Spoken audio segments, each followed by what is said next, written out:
Keldim, eng sara retseptlardan birini sizlarga olib keldim. Pisochnit tvorojniy boshlaymiz.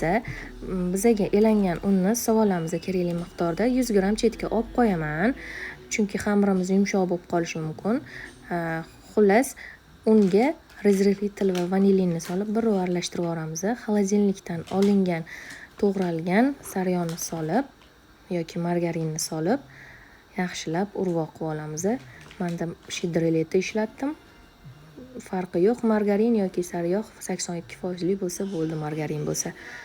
Demak, urvoq qilgandan keyin tuxum sarig'i, smetana, shakar solib ustiga ozgina aralashtirib yuboramiz-da, xamir qoramiz. Bu orada men tovoqni almashtirib oldim, kichkinalik qilgani uchun ko'payib ketdi masallig'im. Xamir qorib olamiz.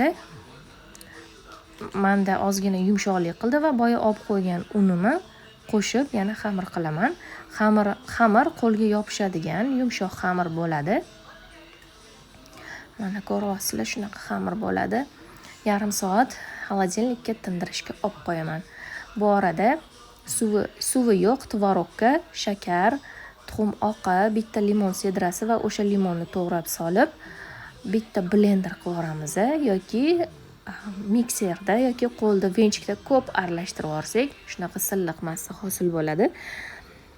Buni tayyorlab bo'lgandan keyin xamirimizni olib, ikkita bo'lakka, bitta katta, bitta kichikka bo'lamiz. Katta xamirni qo'lda pergamentda yoyib, keyin juvada to'g'irlab yuboramiz. Tekislab tez-tez ishlashimiz kerak.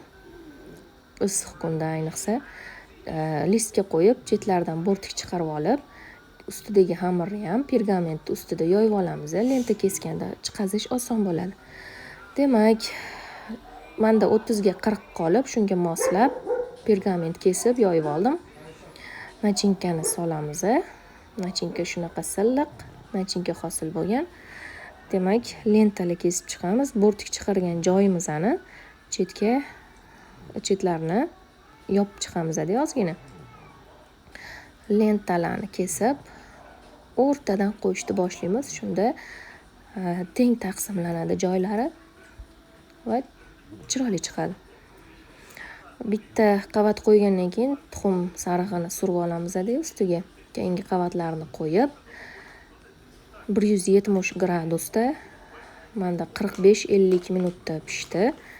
Hamma o'zini duxovkasiga qaraydi. Mana shunaqa qip-qizil bo'lib chiqqanida pishgan bo'ladi. Baland olovda emas, o'rta olovda 170 gradusda pishirib olsanglar bo'ladi.